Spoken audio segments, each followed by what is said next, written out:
Bom dia, gente. Que alegria, hein?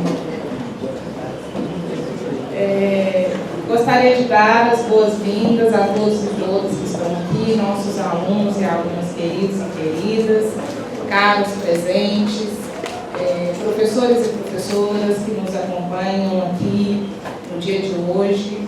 Para mim, especialmente, é uma grande emoção estar aqui, recebendo o excelentíssimo senhor embaixador Ignácio Banes, que é da delegação da União Europeia no Brasil, que tem nos apoiado muito nas atividades do Centro de Excelência Europeu. Então, senhor embaixador, por favor.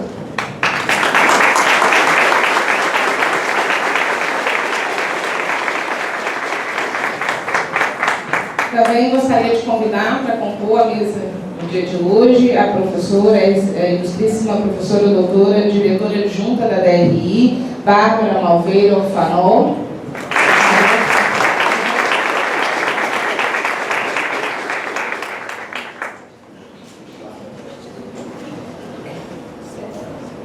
Na sequência, eu gostaria de convidar o nosso queridíssimo diretor, gente, professor doutor Hermes Guerreiro.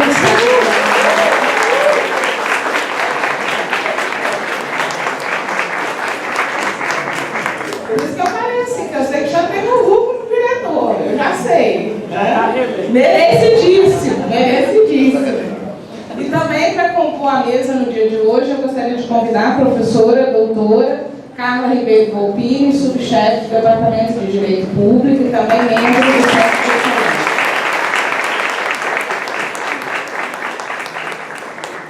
Antes de passar a palavra aos nossos convidados, eu gostaria de fazer aqui duas considerações, na verdade três. Primeiro, agradecer especialmente a presença do professor Marcos Luiz, que também é membro pesquisador do Centro de Excelência, da professora doutora Beatriz Costa, da Escola Superior Dom Helder Câmara, nosso querido colega Rafael, que nos acompanha aqui, outros professores que eu não estou conseguindo ver todo mundo, mas enfim, professoras.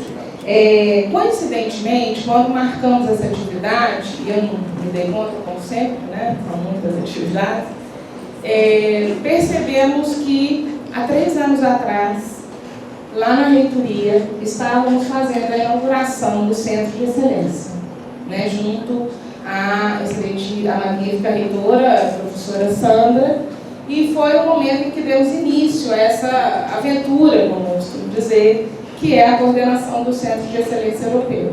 Então, para nós, é uma data muito especial, porque estamos fazendo, na verdade, o relançamento das atividades presenciais do centro. Fizemos muitas atividades ao longo da pandemia, mas agora retornamos, né? Defendemos o modelo híbrido, hoje não foi possível, mas procuraremos fazer, porque entendemos que o acesso foi realmente facilitado, né? Houve um incremento na participação das atividades.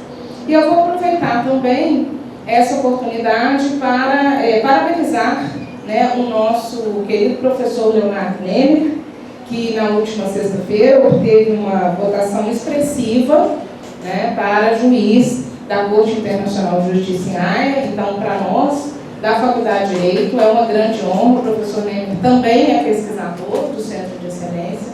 Então, nós ficamos assim, muito orgulhosos, né, na verdade, com a votação do professor Nemer. Eu vou pedir a todos que se sentem, por favor. Vou passar a palavra para a professora Bárbara. Estava prevista a participação do nosso excelentíssimo vice-reitor, né? Mas infelizmente não pôde comparecer, então a professora Bárbara ela vai dar as boas-vindas em nome da reitoria. Professora Bárbara, muito obrigada. Obrigada, Jamile, boa tarde a todos e todas. É uma alegria estar aqui na Faculdade de Direito. É sempre uma satisfação, né, rever colegas tão comprometidos com as atividades das diretorias de relações internacionais. Desde 2019, né, que nós estamos interagindo e é uma satisfação, é um orgulho ter o Centro de Excelência Jean Monnet entre as atividades, entre as iniciativas e entre as cátedras, os núcleos e os centros da nossa diretoria de relações internacionais. A professora Sandra e o professor Aziz, que é professor da casa, né, estão em missão internacional, mas mandam as saudações carinhosas, estão, na verdade, na Espanha, né, participando do grupo Tordesilhas, e o professor Alessandro, hoje de manhã, me ligou, dizendo que não poderia comparecer, também bastante chateado, porque eu também gostaria de estar aqui, cumprimentando todos e todas, porque compreende a importância do Instituto para a nossa cidade, para o nosso estado, para a nossa instituição. Sem muitas delongas, eu realmente fico bastante feliz, consciente da importância, né, do trabalho que tem sido feito, e fico assim, muito feliz, porque eu lembro que na época que o centro foi inaugurado, eu também participava do Centro de Estudos da Ásia. Então, nós iniciamos juntos, né? A Jamile também era coordenadora do Centro de Estudos Europeus, depois ela foi para o Centro do Jean Monnet. Então, eu lembro muito do início, né, dos trabalhos, do início do centro, e pude testemunhar, né, o comprometimento, todo o trabalho, toda a dedicação, e a gente percebe e vê agora na diretoria todo esse empenho tendo forma e produtos tão importantes para todos nós. Então, muito obrigada e parabéns, e conte conosco sempre. Obrigada, professora Bárbara. Para nós é um prazer, na verdade. Né? Eu sempre digo, gente, que é uma aventura, porque é uma aventura mesmo. Mas a gente sempre faz da melhor maneira possível, dentro das condições que podemos aqui, embaixador, hoje. Tem muitos alunos da minha disciplina Integração Regional e União Europeia, né? Uma disciplina que a gente já vem oferecendo aí há 7 anos, sempre com uma participação bastante expressiva. Então, eu fico, né, nós ficamos satisfeitos. Todos os professores e professoras do centro, todos os pesquisadores e pesquisadoras, nós temos aqui a Camila, que também foi pesquisadora do centro, a Alana, né, vou fazer um agradecimento especial já à Alana, que nos auxilia. A Alana e Rafael são o braço direito e esquerdo, então, muito obrigada. E vou passar a palavra para o nosso queridíssimo diretor, o professor Hermes, né? Professor Hermes, por favor. Boa tarde a todos, bom dia, dependendo da perspectiva. Apenas, senhor embaixador, para manifestar a alegria de receber na nossa faculdade, na nossa universidade, na nossa sala mais importante aqui que nós realizamos os nossos concursos, as nossas aulas magnas, as nossas conferências, nossos concursos para professor titular. E foi aqui que muitos anos atrás, talvez 42, 43 anos atrás, eu, começando meu curso de Direito, eu assisti uma conferência de um jovem professor de Direito, o professor Antônio Augusto Cansado Trindade, que diante do seu falecimento prematuro, na Corte Internacional de Justiça, sua vaga foi também preenchida. No mundo inteiro poderia ser escolhido outro jurista, foi escolhido também no Brasil, segundo a tradição, mas seguindo especialmente alguém da própria Faculdade de Direito. Nessas 4 décadas, um pouco mais, eu vi a importância do direito internacional, mas vi principalmente a evolução do curso das disciplinas de direito internacional na nossa faculdade. Não apenas por parte dos alunos, mas também por parte dos professores. O que permitiu que os alunos interessados em nossa faculdade, com uma riquíssima tradição em se interessarem por direito internacional, eles encontram em cada um dos professores que ministram essa disciplina um espaço muito grande para a pesquisa, cada vez mais. Por isso, professor, senhor embaixador, é com muita alegria, de verdade, que nós agradecemos a sua disponibilidade de vir aqui para conversar com esses jovens talentos que certamente irão contribuir muito para o direito internacional, para os direitos humanos, e de quem nós podemos muito esperar. Muitíssimo obrigado, parabéns e verdadeiramente muitas graças de coração.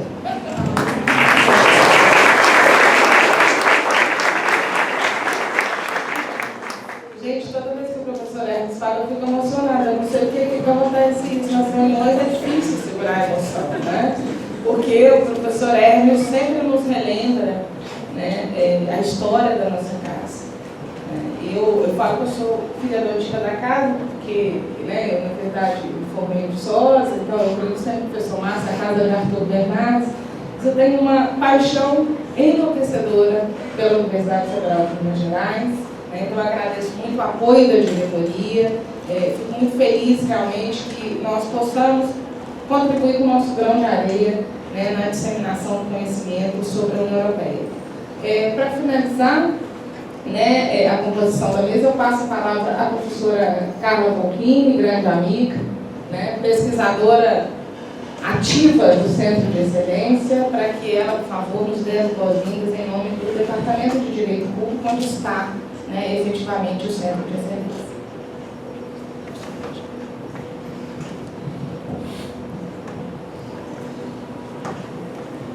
Muito boa tarde a todas e todos, muito boa tarde, excelentíssimo embaixador, é uma alegria poder recebê-lo aqui na nossa casa. Como o professor Jamil disse, de fato sou pesquisadora e também apaixonada pela temática do direito europeu. Meus olhos brilham tanto quanto, talvez um pouco menos, porque a Jamil, ela fala de aventura, mas a verdade é que tal como uma maternidade. Desde a cátedra de Jean Monnet, depois com o Centro de Excelência, ela cuida como filho, ou filha, filho. Enfim, e isso acaba encantando todos que estão ao redor, seja os pesquisadores, os alunos, e cada vez mais a gente vê o envolvimento da comunidade acadêmica com os nossos estudos, pesquisas, livros, eventos, etc. É uma grande alegria poder fazer parte dessa pesquisa e recebê-lo também.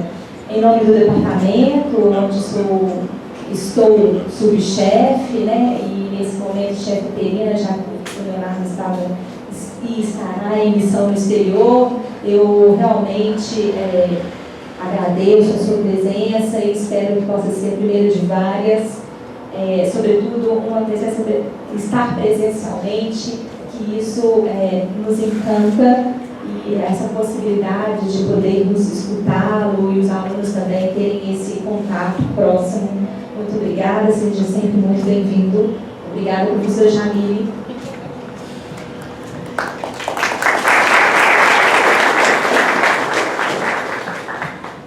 Dentro da formalidade e informalidade que eu sempre atuo, né? Então eu vou agradecer mais uma vez a presença do nosso queridíssimo embaixador, porque é muito querido, né?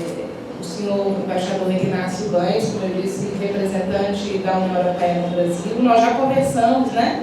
O aluno sabe o que é uma representação da União Europeia no Brasil. Se eu perguntar, por favor, responda, eu não faço vergonha, gente, por favor.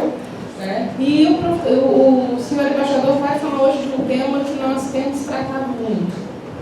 É um tema que nos preocupa efetivamente, que é a sustentabilidade. Né? O eixo central do projeto, o centro, ele realmente se refere ao desenvolvimento sustentável e às relações Mercosul-União Europeia. Então, eu solicitei ao senhor embaixador que pudesse falar um pouquinho para a gente, né, sobre as relações do Brasil, do Mercosul com a União Europeia, tendo como foco central a sustentabilidade. Eu não vou falar mais, porque a professora fala muito, a gente sempre fala muito, né? Eu vou passar a palavra, então, ao excelentíssimo senhor embaixador, agradecendo realmente, né, como eu disse, foi uma coincidência esse relançamento, mas foi uma coincidência extraordinária, e eu fico também aqui, tenho que expressar aqui também a minha gratidão ao apoio da delegação. Né? A delegação, sempre que nós solicitamos o apoio, o suporte, a parceria, sempre nos atende. Então, senhor embaixador, o senhor tem a palavra, né, por aproximadamente 30 minutos, mas só fica à vontade para falar o que o senhor quiser.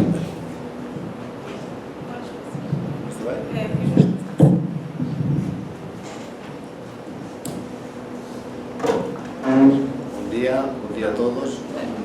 Bom dia. Vamos trocar.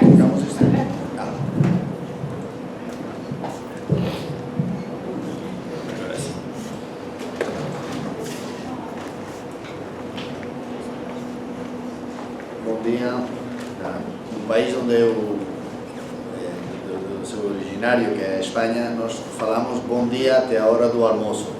Passamos o almoço quando passamos a falar da tarde. Então, aqui eu ando sempre mirando a hora, porque vocês têm a tradição que a partir das 12, para mim as 12 é ainda o dia, não a tarde. Bom dia, boa tarde a todos vocês.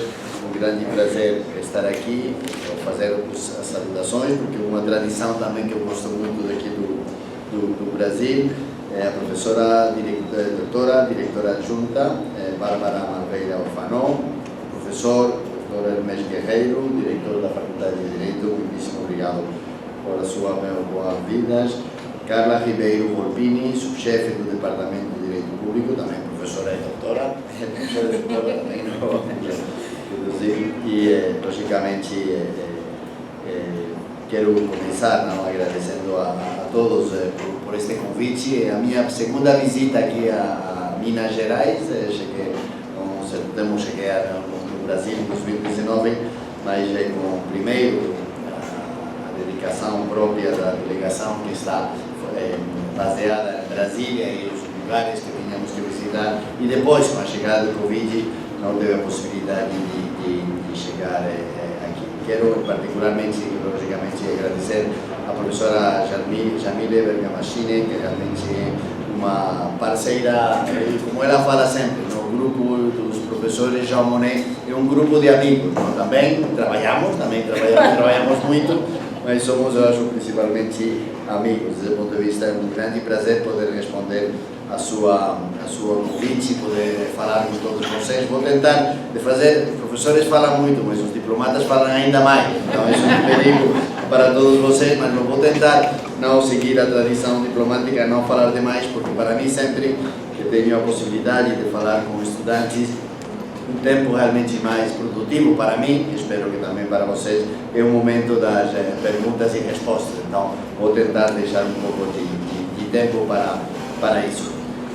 A União Europeia e o Brasil têm uma parceria estratégica que estabelecemos em 2007. Nos 15 anos deste grande passo, alargamos e aprofundamos a nossa relação em inúmeras áreas, desde a política externa, o comércio, a pesquisa e inovação, até a pauta da sustentabilidade. A relação está fundamentada numa base de valores partilhados, nomeadamente o princípio da democracia, o Estado de Direito, os direitos humanos, a boa governança, para nomear os principais. Essa parceria abrange a colaboração e a interação com o governo, os estados, o setor privado, a sociedade civil, da qual faz parte o universo acadêmico. Em Minas Gerais, temos o grande privilégio de ter um núcleo do programa Jean Monnet, apoiado pela União Europeia na Universidade Federal de Minas Gerais, e representado aqui pela professora Jamile e pelo professor Alexandre Mendes Cunha, que se tornaram verdadeiros embaixadores da União Europeia em Minas Gerais, pelo seu profundo conhecimento da União Europeia e seu empenho na divulgação do acervo político, econômico e cultural da União Europeia, mas ainda mais pela sua clara aposta por uma relação cada dia mais forte entre o Brasil e a União Europeia. Esses fortes laços políticos que eu me referia constituem um sucesso estratégico para a União Europeia e o Brasil, que trabalham em parceria numa época de desafios globais sem precedentes. Em primeiro lugar, temos de enfrentar uma nova realidade geopolítica que abrange as implicações e a recuperação da pandemia da Covid-19 e a reconfiguração das potências econômicas e políticas e a necessidade de lidar com as consequências da agressão injustificada russa contra a Ucrânia. Em consequência, todos enfrentamos novas ameaças à segurança alimentar e nutricional, à acessibilidade e segurança dos preços da energia, aos preços dos produtos base, às finanças públicas e à cibersegurança. Entretanto, o mundo enfrenta a ameaça existencial das alterações climáticas. O aquecimento global aproxima-se rapidamente do nível de 1,5 graus que nos comprometemos a evitar. Este é um ponto de inflexão que ameaça vidas e meios de subsistência em todo o nosso planeta. As apostas são altas e precisamos de agir com vigor. As 3 próximos COPs até o final de 2022, a saber, a COP26, Clima, em Sharm el-Sheikh, a COP19, CITES, no Panamá, e a COP15, sobre biodiversidade, em Montreal, são, por conseguinte, cruciais para intensificar a ação e fazer acontecer a mudança transformadora nas nossas sociedades.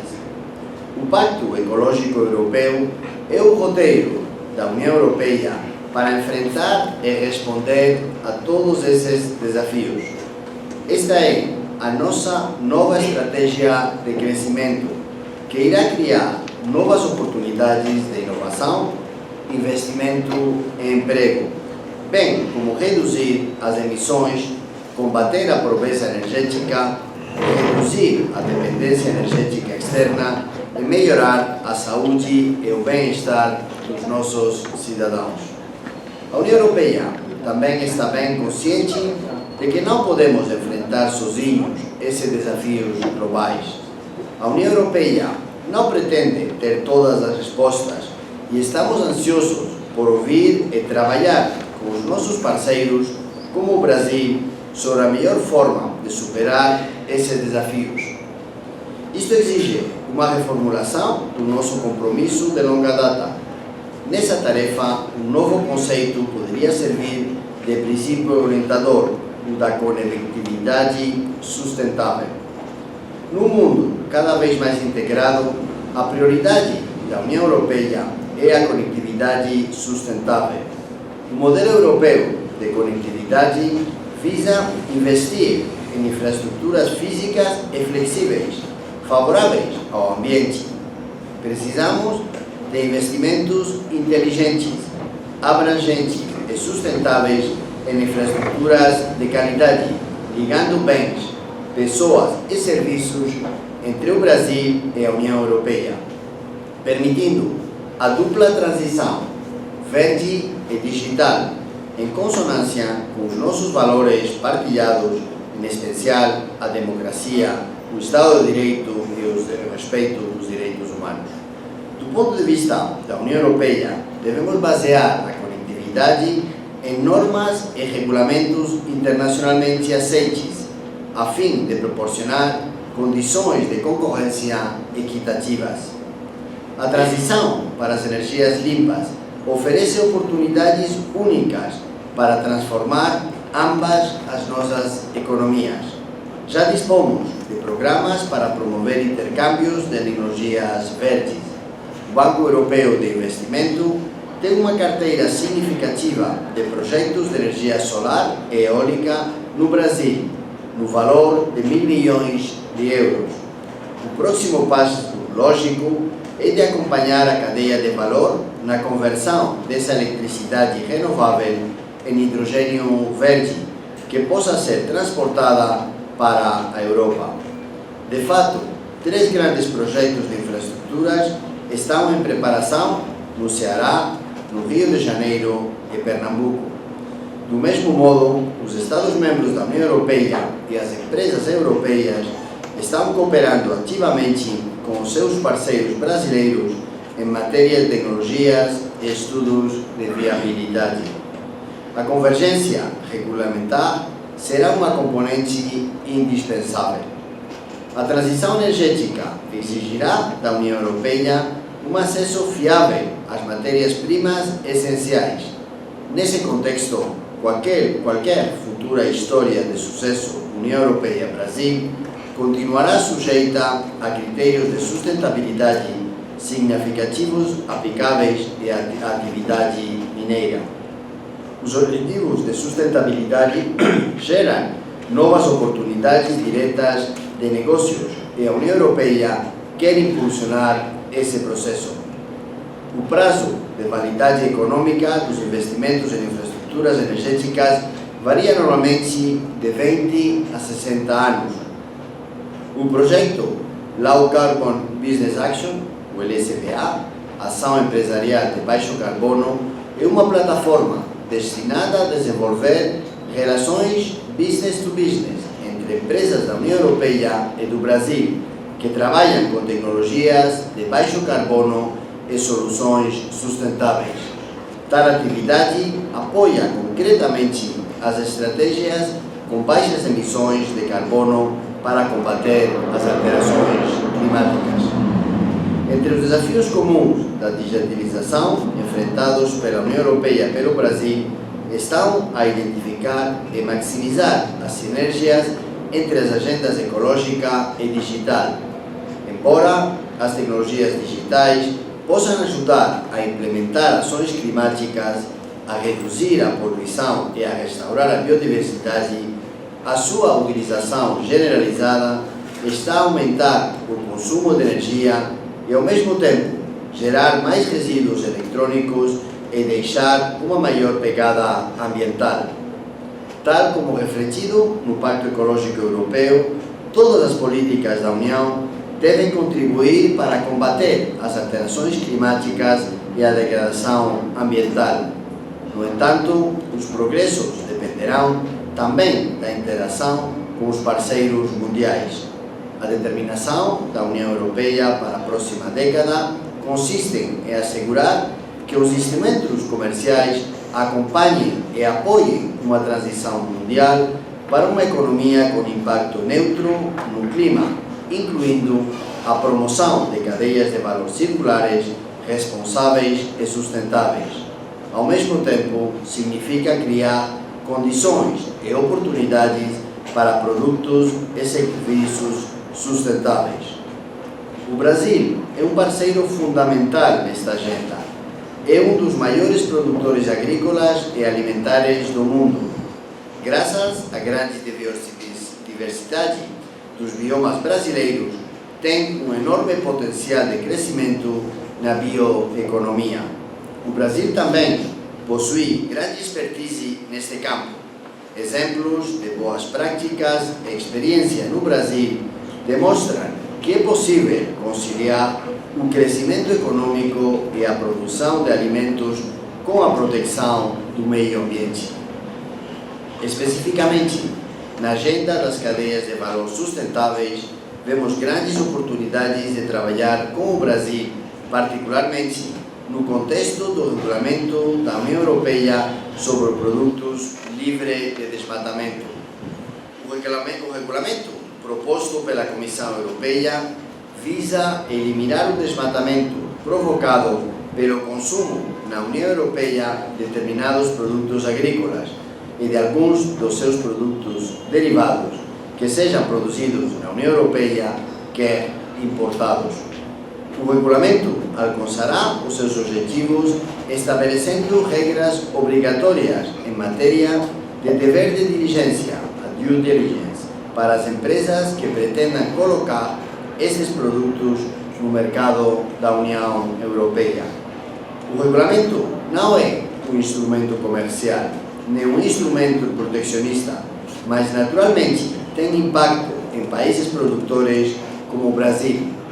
Devido à experiência e à capacidade no Brasil, essa nova exigência certamente acabará por ser uma vantagem comparativa da agricultura brasileira em relação aos seus concorrentes. A União Europeia já está a trabalhar neste domínio no Brasil e continuará a intensificar os seus esforços. Ao enfrentar de forma credível desafios fundamentais como a proteção da biodiversidade, o apoio dos direitos humanos e as terras indígenas, o Brasil pode atrair mais investimento, tecnologia e inovação e, em última análise, melhorar a sua produtividade. Essas questões constituem também uma prioridade para o processo de adesão do Brasil à OCDE, que conta com o nosso pleno apoio. Os mercados de carbono poderão ser altamente pertinentes como instrumentos de implementação de compromissos climáticos. Gostaria de contar um pouco da experiência acumulada pela União Europeia nos últimos anos, quanto aos instrumentos de fixação de preços do carbono. Desde a criação do nosso mercado de carbono, em 2005, o primeiro grande mercado mundial do carbono, a experiência dos últimos 17 anos demonstrou que o comércio de licenças de emissão constitui um mecanismo extremamente eficiente na redução de emissões, de modo eficaz em termos de custos, sendo possível, além disso, utilizar as receitas geradas para apoiar a transição para uma produção mais limpa e para incentivar a inovação. Mas o mercado de carbono europeu já não é, há muito, um mercado único. O número de regimes de comércio de licenças de emissão está em expansão em várias economias. Já sistemas nacionais ou subnacionais em funcionamento ou desenvolvimento no Canadá, na China, no Japão, na Nova Zelândia, na Coreia do Sul, na Suíça e nos Estados Unidos. A expansão de mercados de carbono permite-nos conectar o regime de comércio de licenças de emissões da União Europeia a outros sistemas compatíveis. A ligação entre sistemas de comércio de licenças de emissão compatíveis permite aos participantes num sistema utilizar unidades de um outro sistema para efeitos de conformidade. Caso os parceiros internacionais não partilhem uma ambição comparável à da União Europeia, existirá um risco de fuga de carbono por transferência de produção da União Europeia para outros países com menor ambição de redução das emissões. Se esse risco se concretizar, não conseguiremos reduzir as emissões mundiais. Por este motivo, a Comissão propõe um mecanismo de ajustamento carbônico fronteiriço, o CBAM, que atribui um preço às importações de um número limitado de mercadorias muito poluentes com base no seu teor carbônico. O mecanismo de ajustamento carbônico fronteiriço será introduzido gradualmente para alguns produtos selecionados. Nos primeiros anos, aplicar-se-á um sistema simplificado para facilitar boa implementação do mecanismo.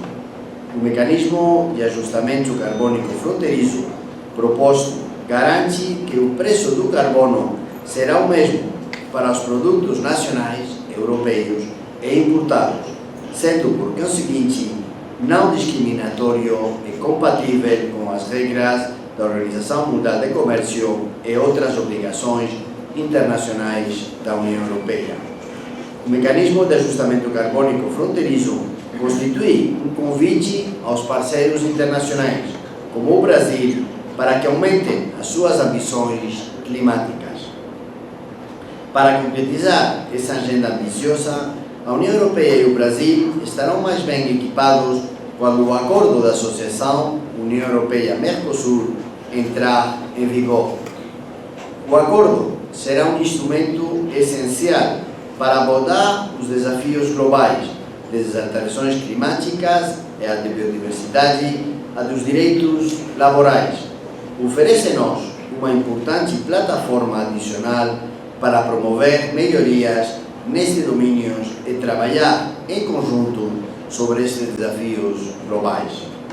Há fortes preocupações na Europa com o compromisso significativo do Brasil na agenda ambiental e com a implementação dos compromissos em matéria de comércio e desenvolvimento sustentável do acordo.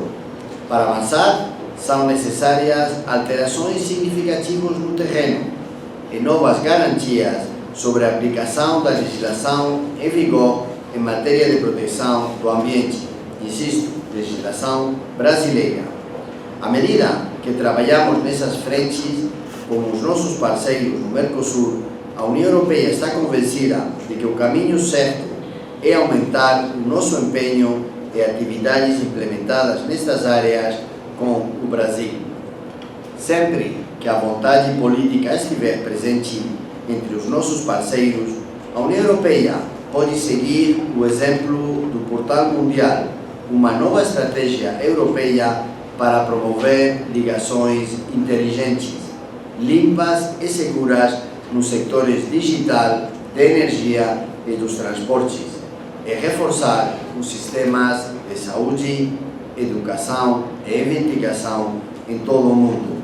A União Europeia está intensificando a sua oferta aos seus parceiros, com grandes investimentos no desenvolvimento de infraestruturas em todo o mundo. Entre 2021 e 2027, a equipe Europa, formada por as instituições da União Europeia e os Estados-membros da União Europeia em conjunto, mobilizaremos até 300 mil milhões de euros de investimentos em digital, clima, energia, transportes, saúde, educação e investigação.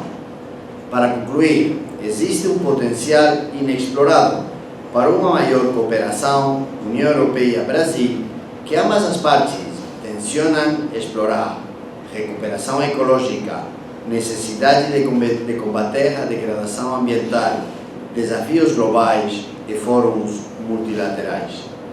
A transição para uma economia de baixo carbono é árdua, mas ao mesmo tempo irreversível, como pesquisadores estão demonstrando. A nossa parceria pode contribuir para esta meta importante através da colaboração em áreas de potencial e oportunidades mutuamente frutíferas. Contamos com a próxima geração de jovens, vocês, atualmente treinados na Universidade Federal de Minas Gerais, para nos ajudar a percorrer este caminho e cumprir essas promessas. Muito obrigado.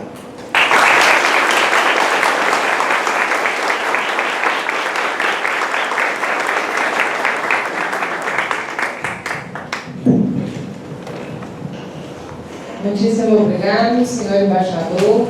É um tema realmente que eu costumo dizer que não é uma preocupação do Brasil, é a natureza do Brasil. O Brasil é naturalmente igual do desenvolvimento sustentável. Então, eu acredito que as palavras do senhor embaixador são incompatíveis com o que nós estamos discutindo aqui, seja nas nossas disciplinas, nas nossas publicações, nos nossos eventos. Vou aproveitar a oportunidade que no dia 22 de março do ano que vem vamos fazer aqui um seminário híbrido, com a participação de 15 palestrantes da Europa, onde nós vamos discutir justamente a sustentabilidade no marco de uma agenda comercial que nós chamamos hoje humana. Então já fica aqui o convite, depois nós vamos fazer a divulgação, porque nós também receberemos a apresentação de trabalhos dos nossos queridos e queridas alunos e alunas, né? Eu não havia previsto abrir para perguntas, mas eu vi assim, sabe, senhor embaixador, parece que tem aqui alguma curiosidade, não sei se o professor Marcos também gostaria de fazer alguma colocação. E avisar também aos nossos alunos e alunas presentes que nós estamos passando a lista para edição do certificado e a lista da disciplina da professora Jamila. Daqui a pouco chega aqui, vocês fiquem tranquilos. Então, eu vou abrir aqui para perguntas e vou passar a palavra para o professor Márcio, para as considerações. E, enquanto isso, se alguém tiver alguma pergunta, levante a mão, nós levaremos o microfone. Muito obrigada, senhor embaixador. Professor Márcio, por gentileza. Eu queria fazer um comentário sobre o embaixador aos queridos alunos, ao senhor embaixador, nosso professor, diretor, nossa professora que representa a universidade.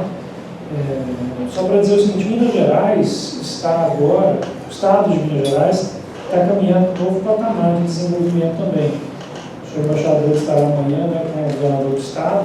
Só para nós lembrarmos aqui que Minas, hoje, dos estados da federação, tem a maior matriz de energia solar e o grande objetivo é que se faça essa transformação na próxima década, que ao longo da próxima década isso aconteça com as nossas empresas aqui de produção, por exemplo, de automóveis, que aos poucos já mudem a matriz da fabricação dos automóveis, como eu disse, a matriz energética do estado, e já dizendo ao senhor embaixador, nós estamos criando junto com a OCDE, vocês conhecem, importante, o órgão internacional que regula a questão que envolve os parâmetros econômicos e sociais dos países. A OCDE e o Estado de Minas Gerais vão começar uma parceria, Rafael está aqui, sobre a Beatriz, para trabalhar com impacto regulatório. Já existe uma equipe sendo montada para ser capacitada pela OCDE para trabalhar o impacto regulatório. E o impacto regulatório, eminentemente, que interessa para nós na sustentabilidade, é a relação entre o meio ambiente, a agricultura, a pecuária e a indústria, e também a infraestrutura aeroviária do Estado.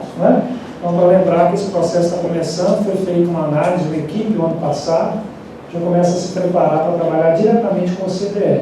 Então, temos muitas coisas boas sendo encaminhadas. É o futuro de vocês.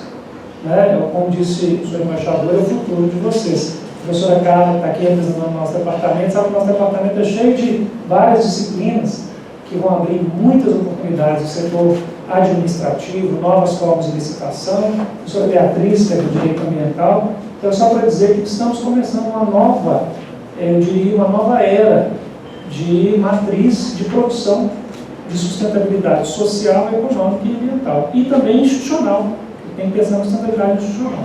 Obrigado, é só isso. Muito obrigado pela palestra, meu jovem.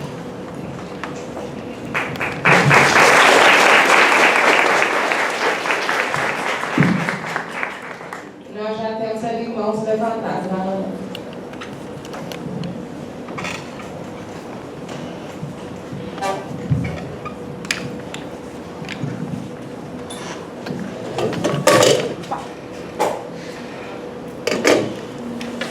Bom dia a todos, muito obrigada pela oportunidade. Eu não sou, infelizmente, aluna da instituição. Eu li por uma pesquisa na internet, mesmo sobre eventos sobre sustentabilidade. Eu sou fundadora de uma associação pró-indígena e a gente tem trabalhado muito na questão ambiental relacionada aos povos tradicionais. E há um dado da ONU que diz que os povos tradicionais são 5% da população mundial e cuidam de 80% dos biomas. Eu tenho curiosidade sobre como a União Europeia olha para esse dado e tem interesse de nos ajudar a dar visibilidade e regenerabilidade para a questão socioambiental. Muito obrigada.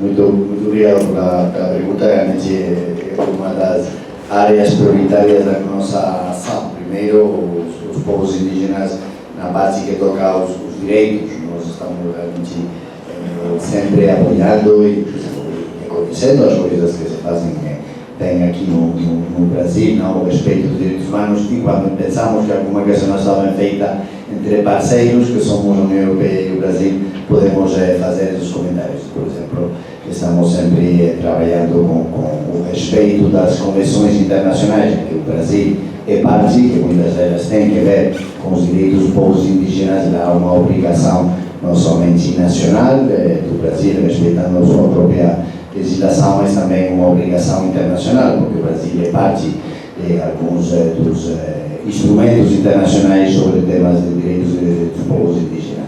Ademais desse respeito aos direitos dos povos indígenas, para nós é muito importante comprovar como você falava dos números, não?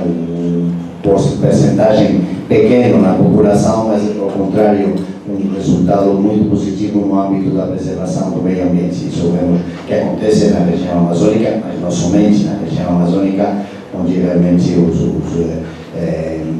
territórios reservados para os povos indígenas têm uns índices de preservação da biodiversidade, de preservação das florestas muito fortes. Então, desse ponto de vista, tivemos já vários projetos que estamos a desenvolver, fazemos sobretudo através de ONGs brasileiras, por exemplo, com o Instituto Socioambiental. Tivemos um projeto que foi muito bem sucedido, que era justamente conseguir reconhecer o trabalho que eles já tinham feito para sobre algumas produções que estão a acontecer por parte dos povos indígenas e conseguir uma chegada ao mercado, para capacitar a eles para conhecer os mercados, logicamente primeiro o mercado brasileiro, porque é o mercado mais próximo do ponto de vista geográfico, mas não somente, também buscar pescar mercados fora do Brasil. E cada vez mais vamos notando, e isso é uma boa sinal, eu acho que uma parte dessa responsabilidade, eu diria, das pessoas em qualquer lugar do mundo, são produtos que justamente como representam essa aposta em favor da sustentabilidade, tem também um mercado. São produtos que têm um custo, vamos dizer, mais alto, porque logicamente tem que incorporar essa preservação da biodiversidade e do respeito sobre a natureza e ajudar a eles a poder chegar a mercados um pouco diferentes. Então estamos trabalhando logicamente vamos continuar, mas uma parte importante das ações que a União Europeia faz são através de programas com a sociedade civil, tá? Portanto, qualquer ONG, se você está trabalhando no seu âmbito, vão ter editais abertos da própria União Europeia, podem se apresentar e se são projetos que nós consideramos que são interessantes do ponto de vista da sustentabilidade e no caso dos povos indígenas, sem dúvida vamos fazer. Então acho que é uma linha de trabalho muito boa, um pouco eu falava na minha fala, não, dessa ideia, dessa potencialidade que o Brasil tem sobre o âmbito da bioeconomia e como não, os povos indígenas são um bom exemplo das coisas que podem contribuir desse ponto de vista. As novas, eu diria agora que tivemos, o que vocês tiveram, as eleições, o resultado das eleições, o programa do presidente eleito, ele insistiu muito que essa área vai ser uma área prioritária para o novo governo, sobretudo até com a ideia da criação de um ministério para os povos indígenas. Isso sem dúvida vai usar novos parceiros ou novos interlocutores com que vamos falar com eles e vamos buscar. Já temos, insisto, tanto com o governo, mas também com o Congresso, uma pauta marcada sobre temas de povos indígenas que para a União Europeia é muito importante. Então vamos continuar a trabalhar nessa direção. Obrigado a você. Muito obrigada, é uma pergunta muito pertinente. Há aqui mais duas perguntas e depois nós vamos ter que encerrar, gente, infelizmente, mas aí já fica um convite público para o senhor embaixador retornar aqui em março conosco, né, num tempo um pouco maior, para a gente. Eu sei que o senhor embaixador adora, né, debater com os alunos e alunas, mas hoje nosso tempo é um pouco escasso, então nós temos aqui duas perguntas, duas pessoas levantaram a mão, e depois nós vamos encerrar. Quem levantou a mão, por favor? João Vitor.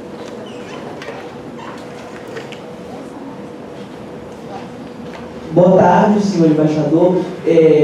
Um grande prazer estar recebendo o senhor na nossa faculdade. Eu gostaria de fazer duas perguntas para o senhor. Primeira, gira em torno que eu tenho uma grande preocupação, porque nós sabemos que a União Europeia ainda não tem uma matriz energética tão limpa quanto a brasileira, ainda tem dificuldades em fazer essa transição energética. Então, eu gostaria de saber que políticas que a União Europeia está adotando e está em vias de adotar para no futuro de curto prazo para transformar a sua matriz energética, haja vista as exigências ambientais, também da revolução digital.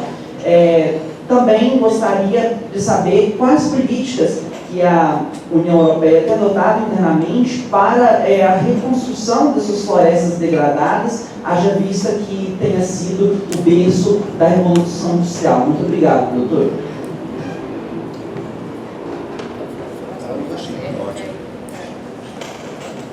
Boa tarde a todos e a todas. Cumprimento professoras, professores, senhor embaixador.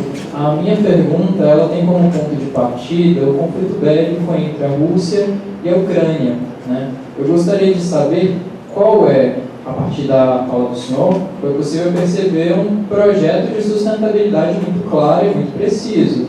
Porém, qual é a contribuição efetiva desse projeto de sustentabilidade para a construção de um projeto de paz duradoura, não só na Europa, mas também um projeto de paz global e vice-versa, né? Qual o efeito desse projeto de paz também nessa consolidação de uma economia sustentável? Obrigado.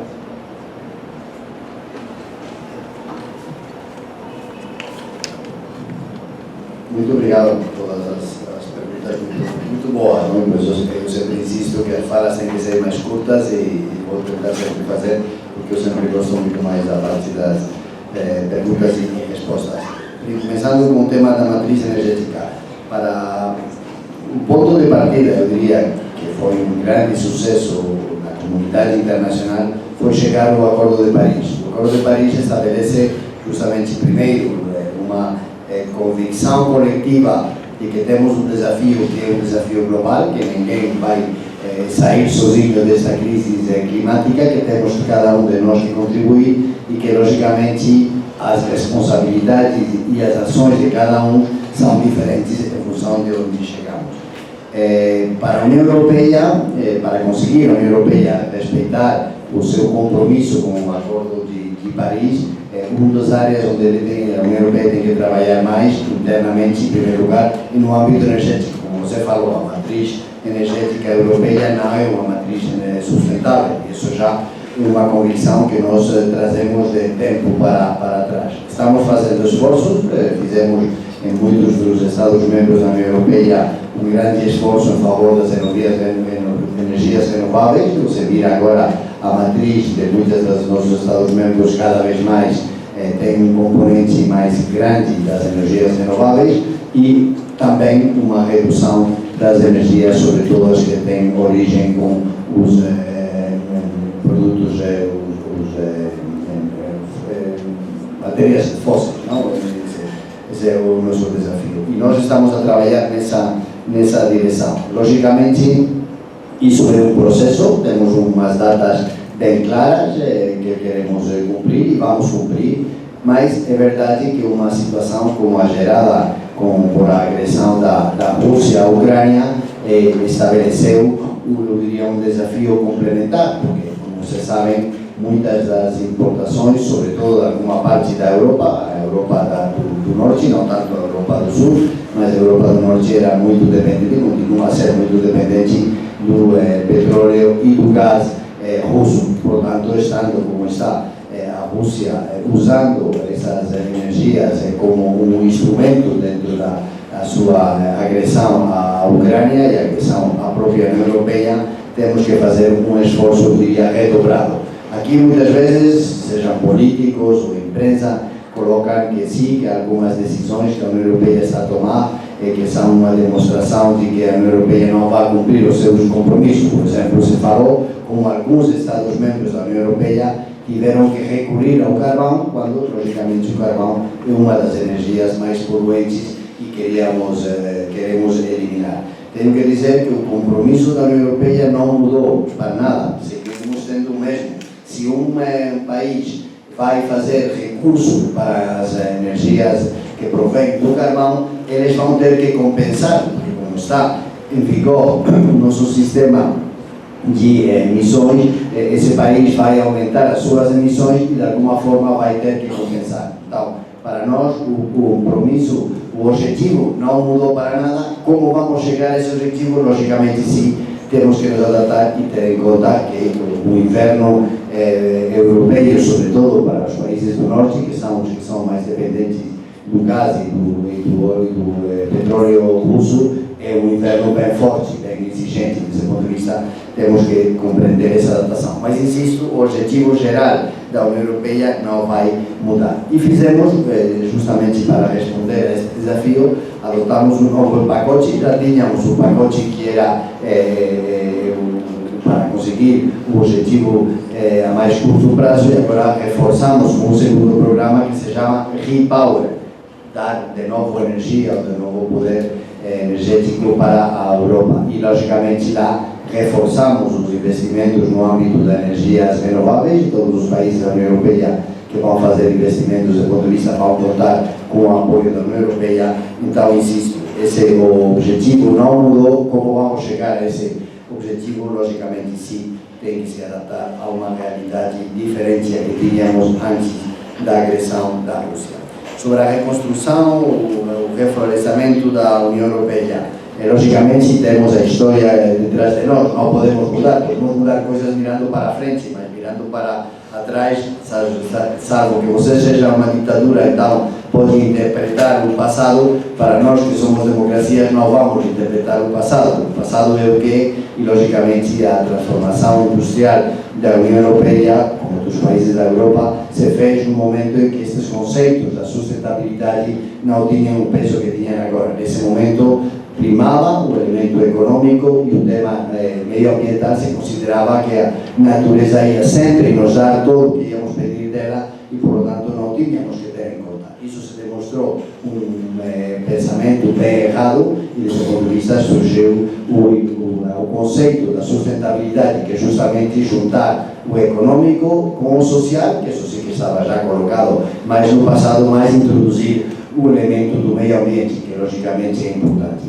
Desse ponto de vista, a legislação que a União Europeia está a adotar, que é o nosso pacote verde, tem um componente muito forte para justamente apoiar onde seja possível a reflorestação de espaços na Europa. A nossa política agrícola comum é parte disso, uma política baseada justamente também na ideia da sustentabilidade. Estamos a trabalhar. Se você mira no Google, essas coisas podem se encontrar. Se você mira o mapa da União Europeia nos últimos 100 anos, você vai ver que há muitas áreas que antes estavam deflorestadas que agora estão se reflorestando. Temos exemplos de países muito verdes na União Europeia, por exemplo, a Finlândia, onde a indústria florestal é uma parte da sua riqueza e estão a desenvolver. Então, demonstrar aos nossos cidadãos, demonstrar às nossas empresas que através de investimento em economias mais verdes é um elemento profícuo para cada uma das economias tem que ser feito. Então, sem dúvida, temos trabalho que fazer no interno e nós nos ocultamos desse trabalho interno que temos que fazer e o tema da reflorestação.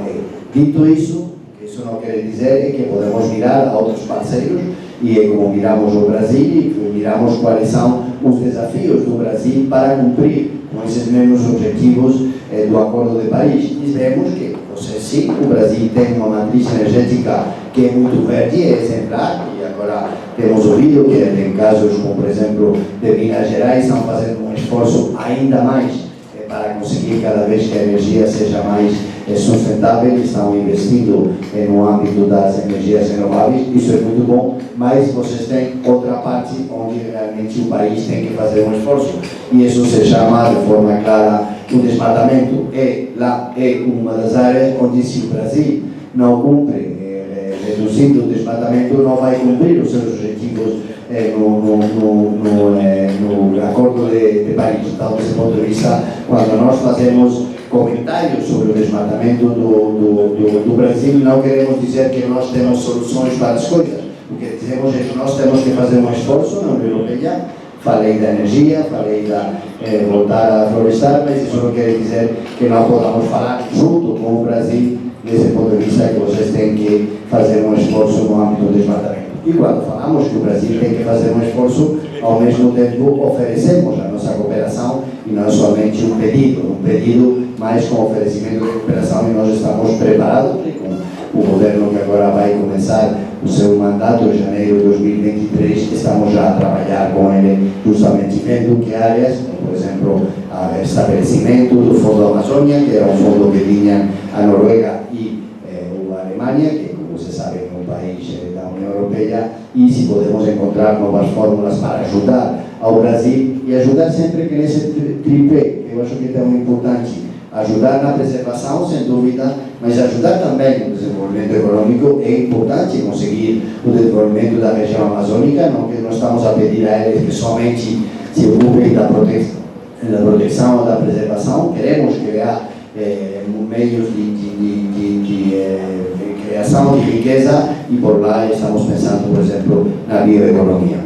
A terceira pergunta, que foi o tema da Rússia e Ucrânia, eu acho que é um tema bem importante, porque muitas vezes se coloca este conflito entre a Rússia e a Ucrânia como um conflito europeu. Sem dúvida é um conflito europeu porque está acontecendo na Europa, mas o que está em questão com esse conflito vai muito além do continente europeu. O que está em discussão é a possibilidade de respeitar ou não respeitar a legalidade internacional.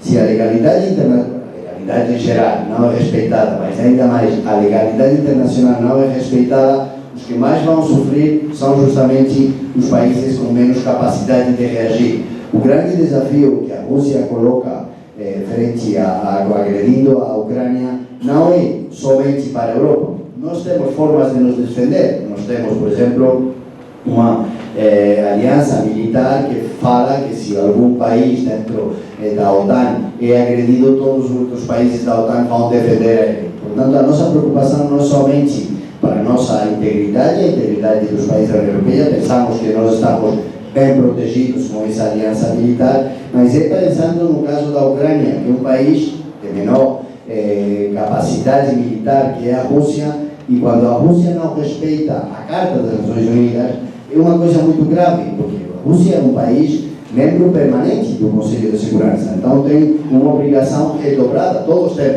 os países temos que respeitar a Carta das Nações Unidas, mas um país como a Rússia, que é membro permanente, ainda mais. Então, por isso nós estamos colocando este tema da questão da agressão da Rússia à Ucrânia como no centro da nossa ação. Para nós é muito importante restabelecer a legalidade internacional. Essa legalidade somente vai ser restabelecida uma vez que a Rússia reconheça as fronteiras e respeite as fronteiras da Ucrânia. Somente vai ser quando a Rússia respeite a capacidade da Ucrânia de decidir o futuro do seu país. Eu sempre, algumas vezes, coloco um exemplo. Imaginem por 2 minutos, está muito longe, mas imaginem que aqui acontece com um país vizinho a vocês, não vou nomear um país, que agrede a outro vizinho a vocês e que diz para vocês: não, o Brasil tem que compreender, porque nós temos uma ligação histórica com esse outro país e temos que respeitar. Isso não pode ser respeito, porque se vocês, como país, como o Brasil, aceitam que o vizinho de vocês pode incumprir a legalidade internacional, no futuro essa legalidade não vai defender a vocês. Então, desse ponto de vista, para nós é muito importante, por isso aplicamos as sanções econômicas. Não podemos entrar em guerra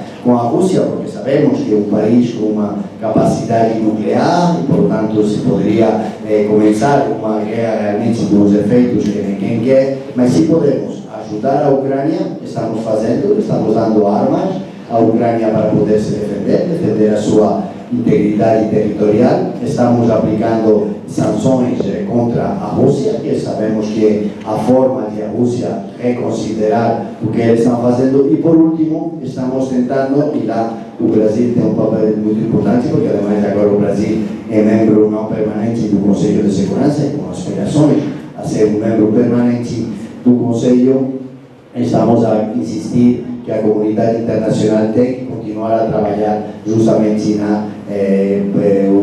com o intuito de estabelecer a legalidade internacional. Então, a guerra que acontece na Europa, é verdade, é uma guerra europeia, mas o efeito dessas guerras é um efeito que chega muito mais longe. Para todos nós, eu acho que é muito importante continuar nessa unidade, que até agora foi, vimos os últimos votos na Assembleia Geral, onde realmente a Rússia ficou completamente isolada, não teve nem o apoio realmente de países relevantes, os países que apoiaram com voto positivo para eles, para a Rússia. Portanto, ao contrário da resolução, foram países que estão já de alguma forma fora da legalidade internacional, eles mesmos, não como o caso da Bielorrússia ou da Ucrânia do Norte, que são os parceiros da Rússia. Ao contrário, a grandíssima maioria da comunidade internacional apoiou a resolução por a qual as Nações Unidas, no seu conjunto, declaravam ilegal ou essa anexão de parte do território da Ucrânia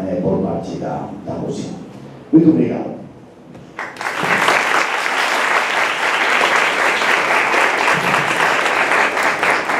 Muito obrigada, senhor embaixador. Você viu aí que tem muitas perguntas, os alunos muito curiosos e curiosas, mas, infelizmente, gente, nós vamos ter que encerrar por hoje. A previsão era que nós fizéssemos mesmo um evento um pouco mais curtinho. Então, eu agradeço novamente a presença de todos e todas. Passo a palavra ao professor Hermes para que faça o encerramento dessa nossa sessão. Senhor embaixador, muitíssimo obrigado. Nós aguardamos entusiasmadamente o seu retorno à faculdade. A casa é sua, a casa de Afonso Pires também é de todos os que estudam aqui, dos que não estudam aqui, porque essa é uma casa pública, custeada por dinheiro público, portanto, ela é de todo mundo que estuda ou não estuda aqui. Eu queria fazer 2 registros, se eu me permite. Nossa faculdade tem 130 anos. Tem pouquíssimo tempo comparado com as universidades europeias, mas não é sobre isso que eu falo. Na parede aqui nós temos 25 retratos, estão faltando são fundadores da faculdade. Pelo menos 4 ou 5 serviram diplomaticamente ao Brasil. Inclusive, eu disse à professora Jamile, que ela me consultou para ver a história da faculdade, que pelo menos o Afonso Arinos e o Davi Campista morreram no exterior, servindo diplomaticamente ao Brasil. O Afonso Arinos na Espanha, na verdade, ele morreu a caminho da Espanha, teve um apendicite, e o Davi Campista morreu em Copenhague, ele era representante do Brasil, e era o melhor amigo, inclusive, do Afonso Arinos. Mas apenas um registro. O outro, qual é a grande importância das suas palavras? É mostrar para os alunos que aquilo que eles estudam em sala de aula não é apenas uma discussão teórica, que o que eles estão estudando, estão aprendendo, tem uma aplicação prática. Assim, a sua exposição é muito clara a respeito da importância do direito internacional, dos organismos internacionais, dessas questões que dizem respeito à nossa rua, mas também dizem respeito a todo mundo, né? E que eles têm realmente a responsabilidade disso, porque, como o senhor bem disse, eles são o futuro do mundo, né? O que a nós professores, alguns mais, outros menos, pela idade, nos entusiasmam muito. Então, assim, muitíssimo obrigado, seja sempre muito bem-vindo, a casa é sua e de todo mundo, parabéns, você encerrava a nossa solenidade.